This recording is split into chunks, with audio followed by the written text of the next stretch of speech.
Hello, নমস্কার বন্ধুরা, সবাই কেমন আছেন বলুন। Good morning.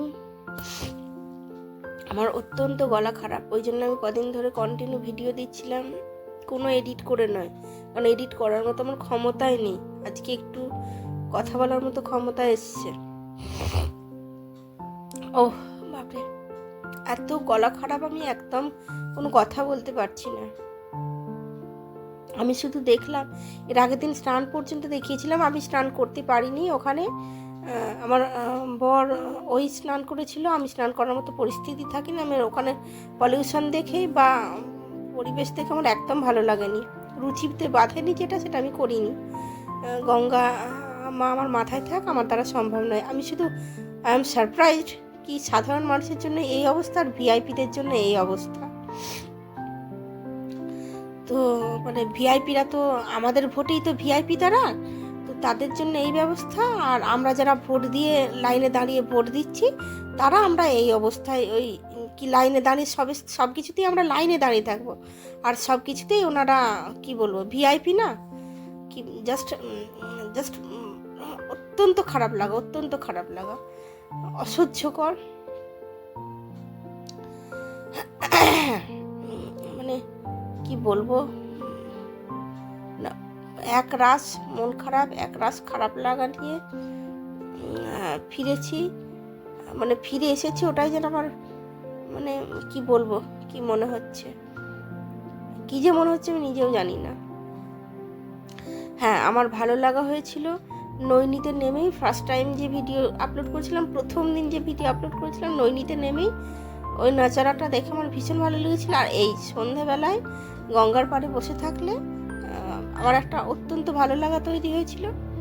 ব্যাস, এর বাইরে আমার কোনো ভালো লাগা থাকেনি কুম্ভমেলাতে। কিচ্ছু ভালো লাগার স্মৃতি নেই, কিচ্ছু ভালো লাগার স্মৃতি নেই, সমস্ত কিছুই খারাপ লাগার স্মৃতি। আমার এত বাজে লেগেছে, এত বাজে লেগেছে, মানে ওখানকার পরিস্থিতি ভীষণ খারাপ। কেউ যাবেন না, প্লিজ কেউ যাবেন না। আর আমি প্রত্যেকটি মানুষকে রিকোয়েস্ট করবো, আর যাবেন না। মানে যাওয়ার মতো পরিবেশ আর ওখানে নেই, অত্যন্ত খারাপ পরিস্থিতি। ফোনের চার্জিং পয়েন্ট নেই, কি যে অবস্থা, মানে ধারণার বাইরে। জাস্ট মানে কিছুই, কোনো ব্যবস্থা নেই, অব্যবস্থা, পুরোপুরি অব্যবস্থা একদম। মেয়েদের স্নান করবে যে ড্রেস চেঞ্জের বন্দোবস্ত নেই, কয়েকটা মাত্র বন্দোবস্ত, অথচ কোটি কোটি মেয়ে যাচ্ছে। মানে হ্যাঁ, আমার না ভালো লাগছিল না একদম। মনে হচ্ছিল যেন আমি এখানে কি করতে এসেছি। মানে এখানের থেকে আমার বাড়িটা মানে কি বলবো, মানে বাড়ির কথা বাদ দিন, মানে মানে আমি জানি না কি বলবো। আমার একরাশ অভিমান, একরাশ খারাপ লাগা আছে। তো দিয়ে বহু খুঁজে খুঁজে একটা মানুষের সাথে পরিচয় হলো। টেন্ট, রাত্রে থাকার ব্যবস্থা নেই, কি যে ব্যবস্থা আছে, হয়তো ব্যবস্থা আছে, আমরা জানি না। ওখানে শুধু ঘোষণা, মানে কেউ পুলিশরা ঘোষণা, মানে কেউ হেল্প করার নেই, পুলিশ হেল্প করার নেই, পুলিশ কি বলবো, মানে হেল্প তো দূরে থাক, মানে বলছেই না যে এদিক ছেড়ে এদিকে যান, কি এটা করুন ওটা করুন, কিচ্ছু বলছে না। মানে অত বড় একটা মেলা করা হচ্ছে, মানে কি বলবো, আমার ভালো লাগেনি, জাস্ট ভালো লাগেনি। আমি এক রাস বদনামই দেবো, হ্যাঁ দেবো বদনাম, আমাকে যে যা পারে বলুক, আমার ভালো লাগেনি। কি বলবো, টেন্টে থাকার ব্যবস্থা তো পুলিশই তো বলবে, হেল্প করবে। আমরা মানুষজন গেছি কি করতে, তাদের কাছে তো হেল্প নিতেই গেছি, তো কেউ হেল্প করছে না। তোমরা কি করবে না করবে, তোমরা নিজেরা বুঝে করে নিয়ে যাও, আমি আর জানি না ওইসব ব্যাপারে। কি বলবো বলুন, মানে বলার জাস্ট ভাষা নেই, একদম ভাষাহীন হয়ে পড়েছি একদম। তো সে আমি বিধ্বস্ত, মানে মনে হচ্ছে না কখন বাড়ি ফিরবো। বহু খুঁজে খুঁজে একটা মানুষের সাথে পরিচয় হলো, দিয়ে টেন্টে থাকার ব্যবস্থা হলো। 500 টাকা করে পার হেড, 1000 টাকা করে বলছিল। আমরা বহু কষ্টে হাতে পায়ে ধরে 500 টাকা করে পার হেড করেছি। এই সেই টেন্টের অবস্থা। আলমারি দিয়েছে একটা, নিচে কিছু পাতা আছে, এগুলো আমাদের, বেডিংগুলো সব আমাদের নয়, খানিক ওদের খানিক আমাদের আর কি। এই তারপরগুলো, মানে এগুলো সব আমাদের মেনলি। ফোনের চার্জের ব্যবস্থা ছিল। আর টেন্টটা তো পুরোটাতে প্রায় ছেঁড়া ফাটা, কি বলবো আর, মানে সে কি বলবো, পর্দা লাগানো যাচ্ছে না। আর এই খাবার রাতের, এই খাবারের দাম নাকি 250 টাকা, 4 পিস না ক পিস, 5 পিস রুটি, একটু তরকারি, 2টো আলুর পরোটা। এগুলো আলুর পরোটা? দেখে মনে হয় এগুলো আলুর পরোটা। ওরা কারা? মানে কোথায় গিয়ে পড়লাম আমি? টাকার শ্রাদ্ধ, তার উপর আবার কিছু পাচ্ছি না। 2 দিন ধরে খেতে পাইনি ভালো করে। যেটুকু খাবার আমরা নিয়ে গেছি সেটুকু শুধু খাবার পেয়েছি, মানে কিচ্ছু পাইনি। সেই কি জানো আমরা কি দিন গেছে আমার। আমি এত বাজে পরিস্থিতি কখনো কোনো দিন পড়িনি। আমি শারীরিক অসুস্থতা ভোগ করছি এখন এই মুহূর্তে দাঁড়িয়ে। এত আমি অসুস্থ হয়ে গেছি ওখানে গিয়ে। মানে আমি বলেছিলাম না যে আমাকে ওখানে রেখে আসতে হবে, সত্যি আমাকে ওখানে রেখে এলে ভালো হতো বোধহয় এর থেকে। যাই হোক, খেয়ে দিয়ে তার সেদিনটা শুয়ে মানে রাতে শোয়ার ভিডিও আর করিনি, মানে জাস্ট রাত্রে ঠক করে কাঁপছিলাম। মানে আমি জানি না আমি কি, আমার কি পরিস্থিতি গেছে। এত ঠান্ডা গেছে, আমি ঠান্ডায় জ্বর চলে এসেছে, আমার ঠান্ডাতে জ্বর চলে এসেছে। দেখুন না গাড়িগুলোর মানে ওপরগুলো কি অবস্থা। তারপর দিন সকালে ফিরছিলাম, এটা তখনকার ভিডিও, কি গাড়ির ওপরগুলো কি অবস্থা দেখুন, কি পলিউশন, মানে কোনো কিচ্ছু ব্যবস্থা নেই। আর এইটি আমার সবচেয়ে জীবনের একটি মানে তুলে রাখার ভিডিও, মানে বেশ ভালো লাগার ভিডিও। বাচ্চাটিকে ওর বাবা ব্যাগটি ধরিয়ে দিয়েছে, ও হেঁটে হেঁটে যাচ্ছে। কোন উজবুক মূর্খ আমাকে বলেছিল কি জানি যে ট্রলি ব্যাগ নিয়ে যাবে না, পিঠে ব্যাগ নিয়ে যাবে যাতে বইতে সুবিধা হয়। আরে ইয়ার মূর্খ, তার প্রতি কি বলবো। সে যদি আমার ভিডিওটা দেখে তখন তো আমি কি বলবো, সে যেন এটুকু বোঝে যে ট্রলি ব্যাগ নিয়ে যাওয়ার সুবিধাটা। আর মানে জাস্ট আমি ব্যাগ বয়ে মরে গেছি, আমি যে কি না কি বইবো। তারপরের দিন মানে আমি কি করে হাসছিলাম জানি না। এত খারাপ লাগা থেকে এইটুকু ভালো লাগা আমার হয়েছিল। রাস্তায় আস্তে আস্তে তারপরের দিন সকাল সকাল বেরিয়ে পড়েছিলাম। আমি তো, আমাকে মা বাপি বলেছিল আবার ব্যাকে গিয়ে একটু স্নান করতে। না না, আমার স্নান মাথায় থাক, আমার আই ডোন্ট এগ্রি। ওখানে যা পলিউশন, যা অবস্থা, আমার নিজের শারীরিক অসুস্থ, আমি এতে এরকম অসুস্থ হয়ে গেছি, তাহলে ওতে কিও হয়ে যাবো ভাবুন, যদি স্নান করতাম। আমি বললাম না আমার দরকার নেই। তো ব্যাকে ফিরে আসার সময় এই ভিডিওগুলো করছিলাম, বেশ ভালো লাগছিল। তো কেন এত ফুর্তিতে ছিলাম জানেন? জানি যে মানে ট্রেন সন্ধেবেলা, রাত্রি মোটামুটি 5:30 6টায় ট্রেন। আর এই রাস্তাটা আমরা বেরিয়েছি প্রায় 8:30 9টা 9:30 টুকটুক করে হেঁটে হেঁটে আসছি। 5 কিলোমিটার রাস্তা, না 6-7 কিলোমিটার রাস্তা। জানি সারাদিনে শেষ করে ফেলতে পারবো, ব্যাগে খাবার আছে, ওই জন্য মুখে হাসি বেরোচ্ছিল, নাহলে হাসি সব উবে গিয়েছে। তার আগের দিন তো দেখেছিলেন আমি পুরো দাসীবাদী হয়ে গিয়েছিলাম। আমি এদের সঙ্গে কাজ করলে ভালো হতো, কিছু পয়সা পেতাম আর ইয়েও হতো। মানে কি বলবো, আমি যেন কি হয়ে গেছি, আমার ভালো লাগছিল না। আমার কুম্ভমেলা মোটেও ভালো লাগেনি। ওই কোন মূর্খের জন্য আরও ভালো লাগেনি যে পিঠে ব্যাগ নিয়ে যেতে।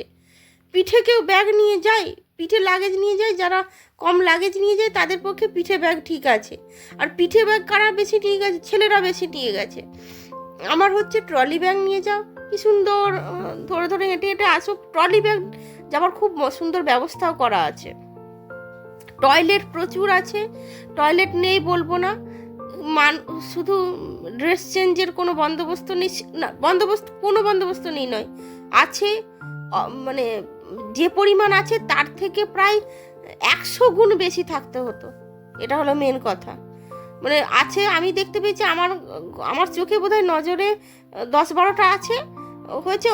ওখানে বললাম না প্রায় মনে 1000 খানেক থাকতে হতো, তবে ঠিক হতো। মানে একটা জায়গায় লাইন পড়ছে। আমি যদি স্নান করে আসি, যে ড্রেস চেঞ্জ করতে যাই, তাহলে প্রায় মিনিমাম 1 থেকে 1.5 ঘন্টা পরে আমি লাইন পাবো, এত আমার অবস্থা খারাপ। আর আমি ওখানে স্নান করতে যাব, আমার গঙ্গা আমার মাথায় থাক, আমার স্নান করার দরকার নেই, আমাকে যে যা বলেন বলুন, আমাকে যে যা খুশি গালাগাল দেন দেবেন, আমার দ্বারা সম্ভব নয়, আমার দ্বারা সম্ভব নয় মানে সম্ভবই নয়।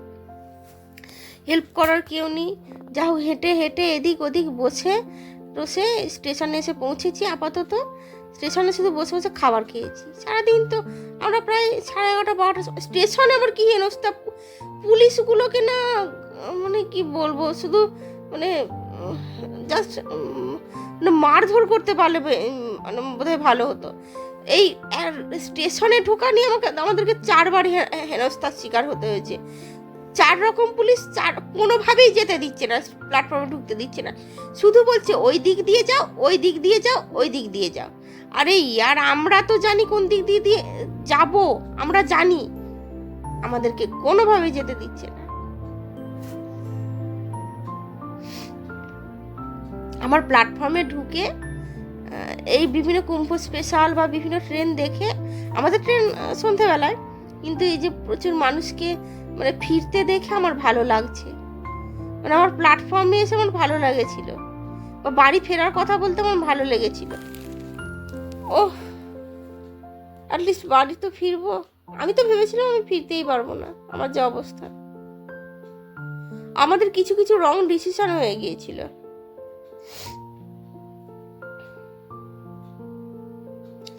অত্যন্ত রং ডিসিশন হয়ে গেছিলো। প্রথম হচ্ছে আমরা এই ব্রিজটা দিয়ে আমরা যেতে পারিনি, ওইদিকে যে প্ল্যাকার্ড দিয়ে আছে ওই ব্রিজটা দিয়ে যেতে পারি, আমরা কিছুই দেখিনি। আমি পিঠে করে একটা বোঝা নিয়ে গেছি, মাথায় করে একটা বোঝা নিয়ে গেছি আমার বরকে।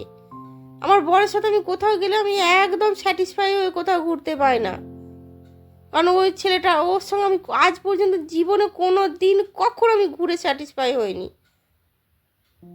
এবারেও হয়নি। এক রাস অভিযোগ, এক রাস অভিমান নিয়ে বাড়ি ফিরছি। এর থেকে যদি আমি একা যেতাম, আমি আরামসে ঘুরে স্নান করে আমি ঘুরে পালিয়ে আসতাম।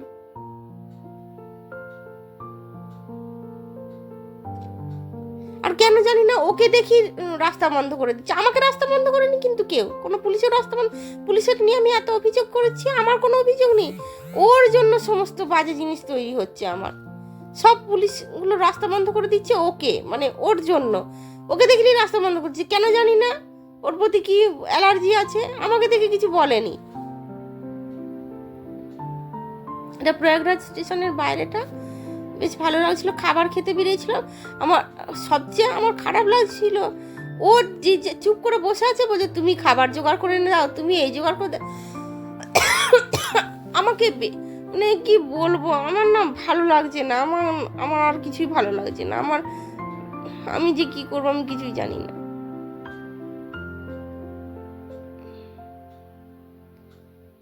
তো যাই হোক, ট্রেনে চাপার ভিডিও নেই, কিচ্ছু নেই, মানে সেসব মানে ভিডিও করার মাথাতেও থাকেনি।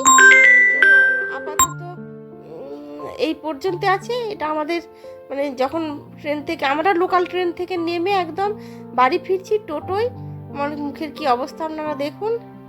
তো কি বলবো, এতক্ষণ দিয়ে বকবক শুনলেন, এতক্ষণ আমার খারাপ লাগা শুনলেন, বিরক্ত শুনলেন, তার জন্য অসংখ্য ধন্যবাদ। আর এভাবে পাশে থাকুন, আর ভালো লাগলে লাইক কমেন্ট শেয়ার করবেন। ইউটিউব থেকে দেখলে সাবস্ক্রাইব করবেন, ফেসবুক থেকে দেখলে ফলো করবেন। ভালো থাকবেন, ভালো রাখবেন, কুম্ভ মেলা মোটেও যাবেন না। থ্যাংক ইউ, নমস্কার।